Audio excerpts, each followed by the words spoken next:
Narito na ang mga pinakamalalaking balita sa One North Central Luzon ngayong Biyernes.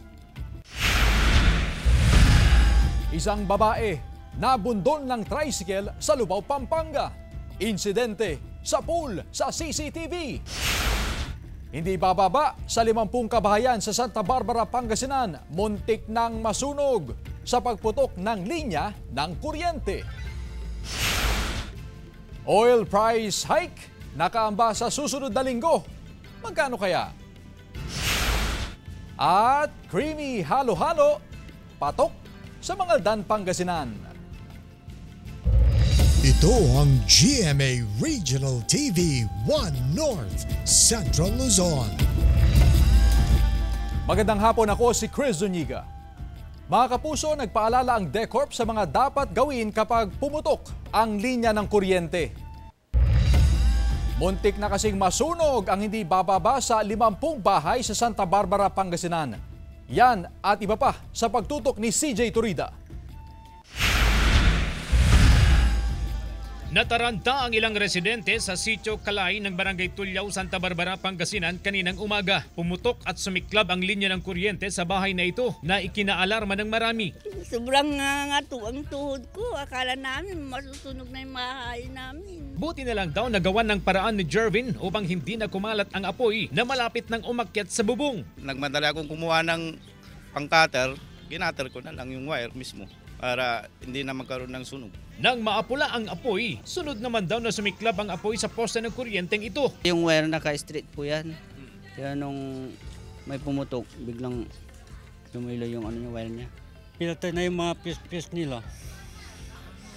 Kaya umina na yung voltahe. Kung hindi raw naagapan, posibleng nasunog ang hindi bababa sa 50 dikit-dikit na kabahayan sa lugar. Agad inayos ng DECORP ang linya ng kuryente at naibalik din agad ang supply. Hindi naman daw nadamay ang metering facility at hindi rin overload. Nagkaroon ng short doon sa doon sa may service entrance niya. Yung isang wire doon may napalatan, nagdikitan dahil doon nagkaroon ng spark. Paalala ng DECORP sa mga ganitong insidente, manatiling kalmado at i-report agad sa otoridad para sa agarang aksyon. Kapag sumiklab ang apoy sa linya, hindi raw pupunta sa loob ng bahay ang daloy ng kuryente, kundi babalik ito sa main line. Samantala, sumiklab ang grass fire malapit sa Fishport sa Lawag City, Ilocos Norte. Mahangin sa lugar kaya mabilis na kumalat ang apoy. Nakabantay ang mga bumbero sa lugar para masigurong ligtas ang mga residente. Inaalam pa ang sanhi ng sunog. Kasama si Jing Dacanay, CJ Turida, One North Central Luzon. Isang babae ang nabundol ng tricycle sa Lubao, Pampanga. Insidente sa pool sa CCTV. Sundan sa report. Sa pool sa CCTV ang pagbundol ng tricycle sa isang babaeng tumatawid sa kahabaan ng Hasa Road, bahagi ng Barangay Lourdes, Lubao, Pampanga, bandang alas 7 ng gabi noong Martes. Sa video, makikita ang tumatawid na biktima kasama ang kanyang anak patungo sa kabilang bahagi ng kalsada. Ngunit nagbumalik ang biktima mula sa kanang bahagi patungo sa kaliwang bahagi ng kalsada. Nabundol siya ng paparating na tricycle. Kung makikita niyo po sa video, makita po yung nanay. Inihatid po yung anak patawid. Tapos biglang nag-about face, tapos bumalik pabalik. Kaya lang po na hindi po inaasahan na nahagip po siya ng isang tricycle. Agad rumisponde ang Emergency Response Unit ng bayan at dinala ang biktima sa pinakamalapit na ospital. Pero sa tindi ng tinamong sugat, pumanaw ang biktima. Ang biktima ay 50 anyos na residente ng Purok 5, Barangay Lourdes, Lubao, Pampanga. Nasa kustodiya ngayon ng pulisya ang driver ng tricycle na mahaharap sa karampatang reklamo. Sabi niya po, hindi niya na po namalayan po na biglang tumalikod at tumawid pabalik yung biktima po. Kaya hindi niya po na makuhang makaiwas po. Sinusubukan ng GMA Regional TV 1 North Central Luzon na makuhanan ng pahayag ang kaanak ng biktima. CJ Turida, 1 North Central Luzon. Abiso na tayo sa mga motorista. Ihanda na ang budget dahil may inaasahang oil price hike sa susunod na linggo. Sa initial projection ng Department of Energy, Oil Industry Management Bureau, batay sa 4-day trading, nasa 60 centavos hanggang 1 peso ang nakikitang taas presyo sa kada litro ng gasolina. 10 hanggang 50 centavos naman sa kada litro ng diesel, habang 10 hanggang 30 centavos sa kada litro ng kerosene. Kasunod yan ng 3 linggong rollback o hindi pagtaas ng presyo. Isa sa mga nakikitang epekto sa pagtaas ng presyo ang lumalalang tensyon sa Middle East kasunod ng pag-atake ng Amerika sa Houthi sa Yemen.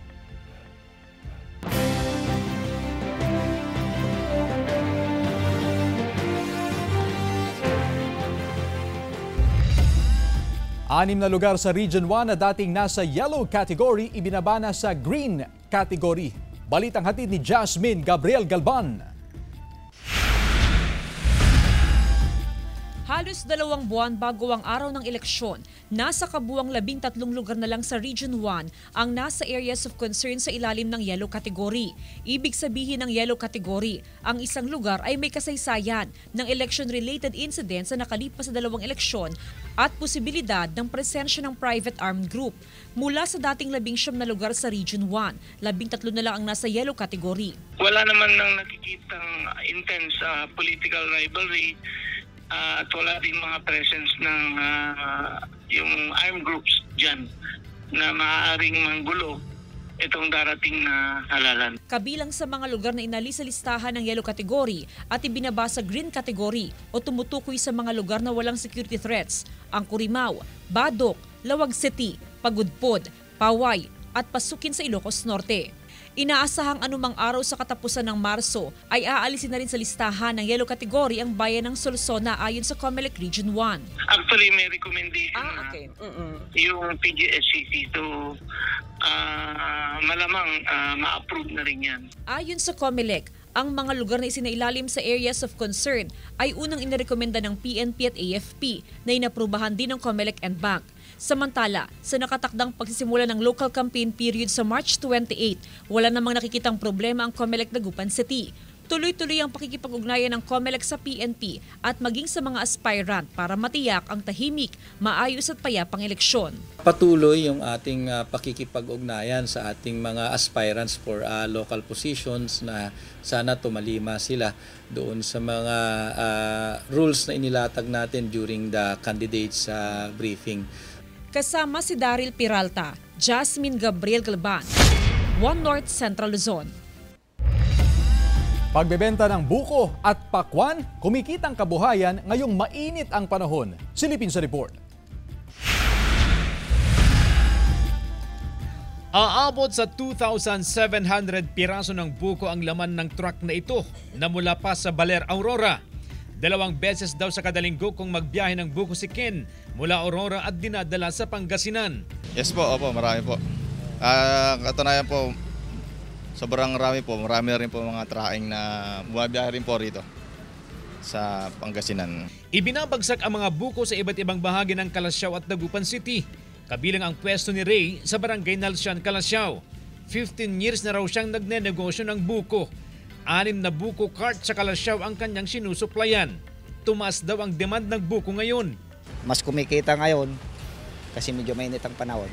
35 pesos ang kada piraso ng buko. 10 pesos per cup naman ang malamig na buko juice na masarap inumin to beat the heat. Isa sa regular na customer si Ian na hindi lang daw para maibsan ang init kundi para sa kanyang kalusugan. Kasi may kidney stone po ako. Bali po, daily po ako umiinom ng buko juice.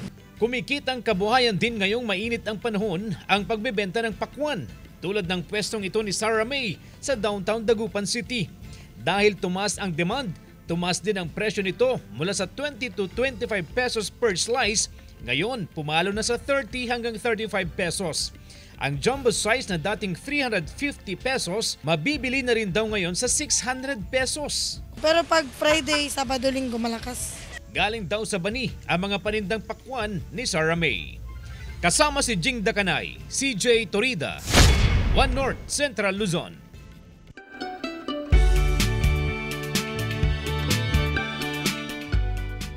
Formal nang binuksan sa publiko ang interactive musical fountain sa Lalo, Cagayan noong March 15. Paraan daw ito ng lokal na pamahalaan upang mas makilala at lumakas pa ang turismo sa bayan. Sa saliw ng mga tugtugin, Nagkakaisa na tila sumasayaw rin ang mga makukulay na tubig mula sa fountain. Ito ang GMA Regional TV 1 North Central Luzon.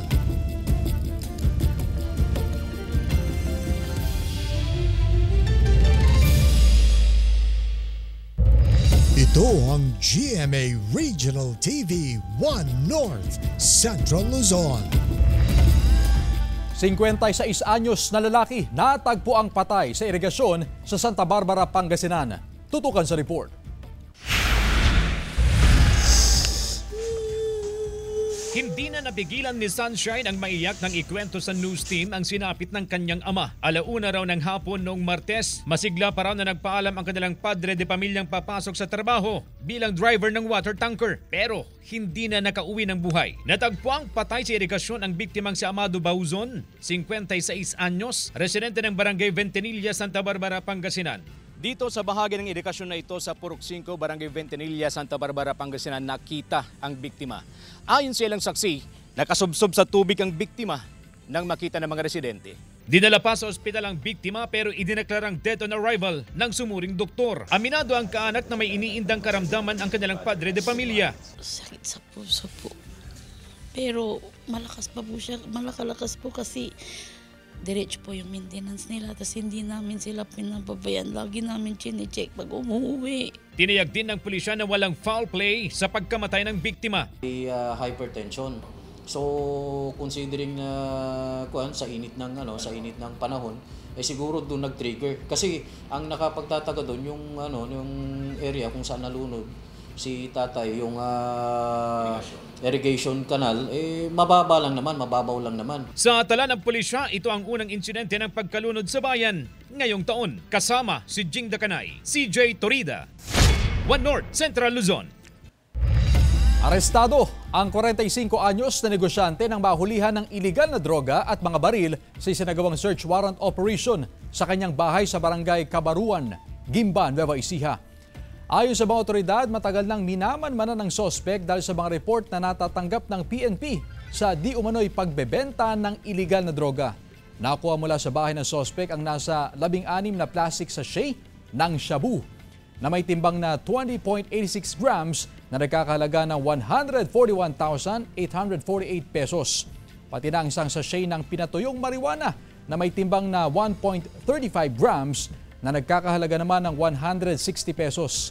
Isang caliber 9mm na may mga bala at isang caliber 45 pistol na may mga bala at iba't ibang mga drug paraphernalia. Tumanggi nang humarap sa kamera at magbigay ng anumang pahayag ang suspect. Samantala, update sa trapiko at rehabilitasyon ng kalsada sa bahagi ng Barrera, A.B. Fernandez East sa Dagupan City. Ating alamin sa live report ni Jasmine Gabriel Galban. Jasmine?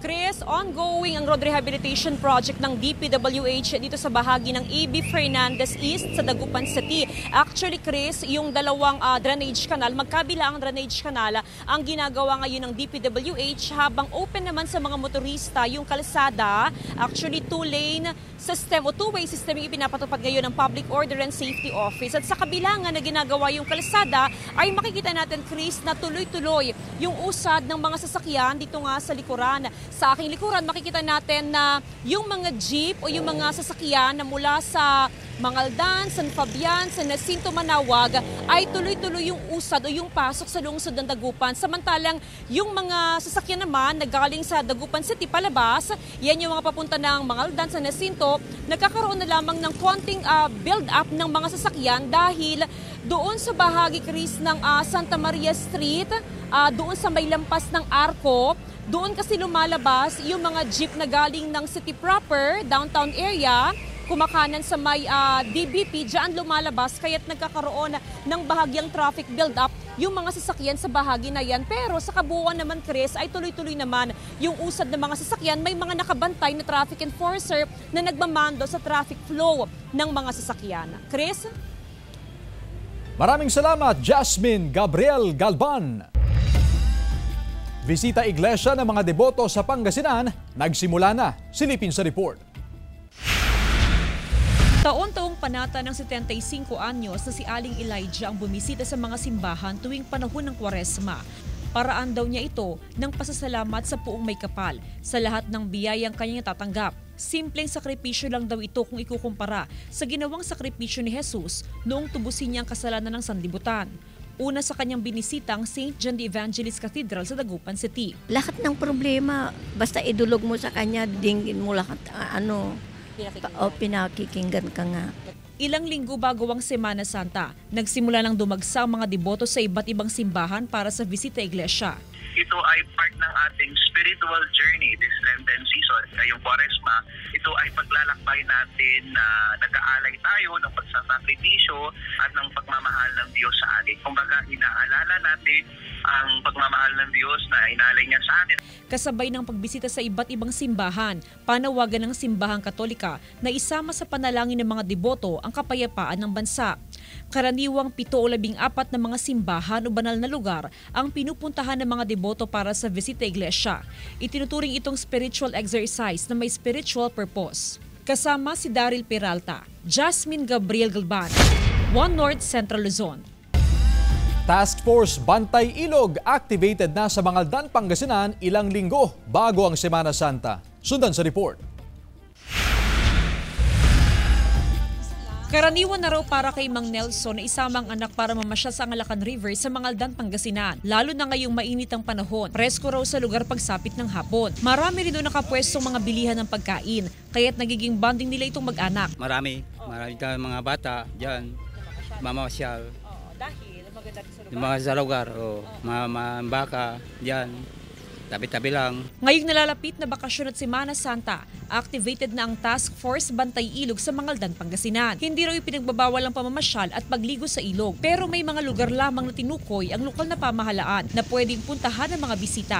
Yung pong mga tao po natin ay talagang tutok po sa ating mga kailugan upang masiguro po natin yung kaligtasan ng ating mga kababayan. May mga magbabantay sa ilog. Nakatutok sila sa kaligtasan ng mga bisita. Mahigpit ding ipatutupad ang mga panuntunan sa pagligo sa Angalacan River. Lalo pat ilang insidente na rin ng pagkalunod ang naitala sa ilog sa nakalipas na mga taon. Mahigpit na ipinagbabawal ang pagligo sa ilog ng mga nakainom ng alak o lasing. Kasama si Daryl Peralta, Jasmine Gabriel Galban, One North Central Luzon.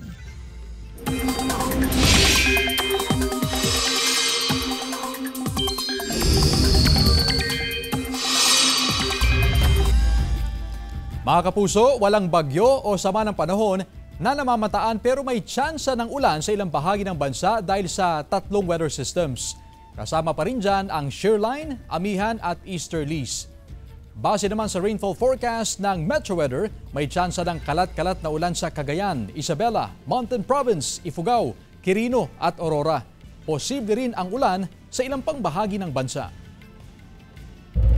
Ito ang GMA Regional TV 1 North Central Luzon.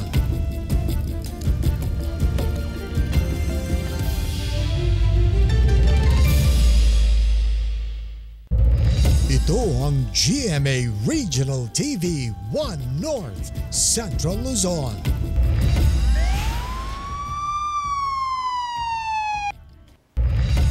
Pasintabi po mga kapuso, naagnas na bangkay ng 68 anyos na lalaki natagpuan sa isang kubo sa Lawag City. Nakaalerto Glam Kalikdan Dizon. Patay na nang matagpuan ng 78 taong gulang na lalaki sa isang kubo sa Lawag City. Sa investigasyon, nakaamoy ng mabaho ang isang residente nang mapadaan siya malapit sa kubo. Sumilip siya sa kubo at nakita niya ang naaagnas na bangkay. Agad na inireport sa pulisya ang insidente at base sa post-mortem examination ng City Health Office, 5 araw ng patay ang biktima. Lumalabas na acute coronary syndrome o atake sa puso ang ikinamatay ng biktima. Natagpuan naman sa isang construction site sa Lawag City ang bangkay ng 19 anyos na construction worker. Sa investigasyon, nalamang patay na ang biktima ng gisingin ng kanyang mga katrabaho. Napag-alaman na noong gabi bago matagpuan ng biktima ay nakita siyang nakipag-inuman sa mga kaibigan sa harap ng ginagawang gusali. Sa post-mortem examination ng City Health Office, acute coronary syndrome o atake sa puso ang ikinamatay ng biktima at walang nakikitang foul play sa insidente. Glam Calicdan, D-Zone, 1 North Central Luzon.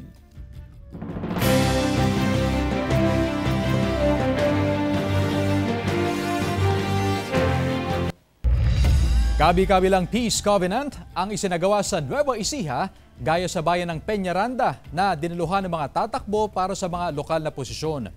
Ang Unity Walk at Interfaith Rally ay ginanap sa St. Francis of Assisi. Pumirma rin sa Pledge of Commitment para sa malinis at payapang eleksyon. Samantala naging matagumpay din ang Interfaith and Peace Covenant sa bayan ng Jaén. Mismong si Nueva Ecija Police Provincial Director Colonel Ferdinand Hermino ang nanguna para magbantay sa seguridad sa palibot ng San Agustin Church. Kabilang kasi ang bayan ng Jaén sa 7 bayan at lungsod sa lalawigan na kasama sa yellow category ng COMELEC. May mga augmentation na po tayo para mga different units para mas lalong maging matagumpay ang ating election dito, maging mapayapa, accurate at safe election. Libreng sakay! Handog na isang transport group sa Pangasinan para sa mga kababaihan. Tunghayan sa report. Kasabay ng selebrasyon ng International Women's Month, hatid ng One Pangasinan Transport Federation ang libreng sakay sa mga kababaihan sa lalawigan. Bahagi ito ng layunin nila na pagbibigay pugay at pagpapahalaga sa mga kababaihan. Hindi naman daw ito mabigat para sa transport group. Every other day kasi kung ipatupad ito ng maraming tsuper, habang ang iba naman ay meron lang oras na sinusunod sa implementasyon ng libreng sakay para sa kababaihan. May libreng sakay, mayroong 50% discount at mayroong Monday to Wednesday, mayroong Saturday, Sunday. Ganun ang ginagawa nila. Ginhawa para sa mga kababaihan ang munting regalo na ito ng transport group. Ay, maganda po yun. Dahil minus gastos po. Tuwing buwan ng Marso, ipinagdiriwang ang International Women's Month bilang pagkilala sa mga naiaambag ng mga kababaihan sa lipunan at sa iba't ibang sektor. Kasama si Daryl Peralta, Jasmine Gabriel Galban, 1 North Central Luzon.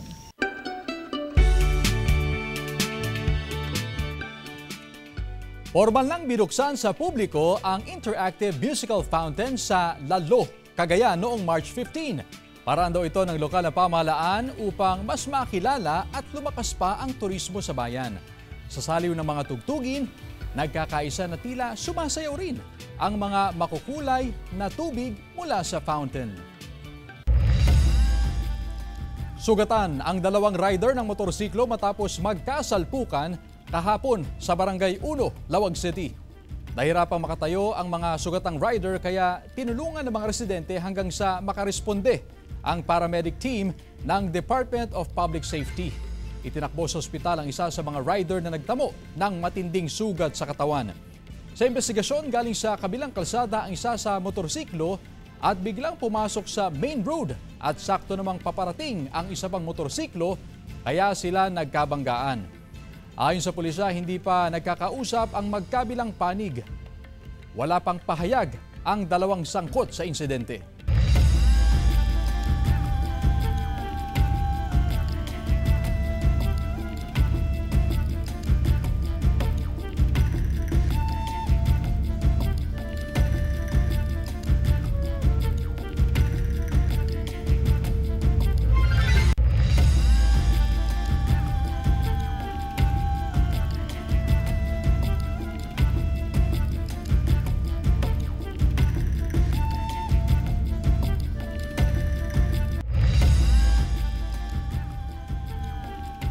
Creamy halo-halo, patok sa Mangaldan, Pangasinan. Halina't matakam sa report. Patok ngayong tag-init ang espesyal na halo-halo sa Barangay Lanas, Mangaldan, Pangasinan. Dinarayo ito ng mga taga-Mangaldan maging ang mga taga-Karatig Bayan. Mais, ube, saging, makapuno at ang homemade at special ingredient na gatas ang mga sangkap nito. Ang halo-halong binabalik-balikan sa Lanas. Itong si Marisol, araw-araw umano siyang kumakain ng halo-halo, lalo na ngayong mainit ang panahon. Pag matitikman nyo, babalik-babalik po kayo dito sa Lanas. Yung po, yung creamy milk namin po. Yung po yung nagpapasarap po talaga. Kailangan umanong maging malinis ang kanyang nilalakong halo-halo. Sa katunayan, ang ginagamit niyang yelo sa kanyang halo-halo ay gawa sa mineral water. Lagi rin siyang nakagwantes kung gumagawa ng halo-halo. Tiyak din daw na malinis ang mga sangkap. Ito raw ang ilan sa kanyang mga sikreto upang dumami pa ang kanyang mga customer. Kasi syempre yung mga ibang tao pupunta dito tapos mamaya sasakit po yung tiyan nila. At least okay na po yung sigurado. Kasama si Ron Taniedo, Glam Calicdan Dizon, One North Central Luzon. Samantala, mapapanood niyo po ang episode na ito at iba pang pinakahuling lokal na balita sa official website ng GMA Regional TV, www.gmaregionaltv.com. Pwede rin kayong bumisita sa aming official YouTube channel, GMA Regional TV, at i-click ang subscribe button para sa pinakamaiinit na balita mula sa mga rehiyon. Nais din naming pasalamatan ang mga kapuso sa Hilaga at Gitnang Luzon, maging ang mga kapuso natin abroad. Dahil sa GMA Regional TV, local news matters. At yan ang mga pinakamalaki at pinakahuling balita sa Hilaga at Gitnang Luzon. Maraming salamat sa pagsama sa amin pati na ang mga kapuso sa ibang bansa na tumutok sa mga balita sa rehiyon. Ako po si Chris Zuniga. Kami, ang GMA Regional TV, One North Central Luzon, buong puwersa para sa mas malaking misyon at mas malawak na paglilingkod sa bayan.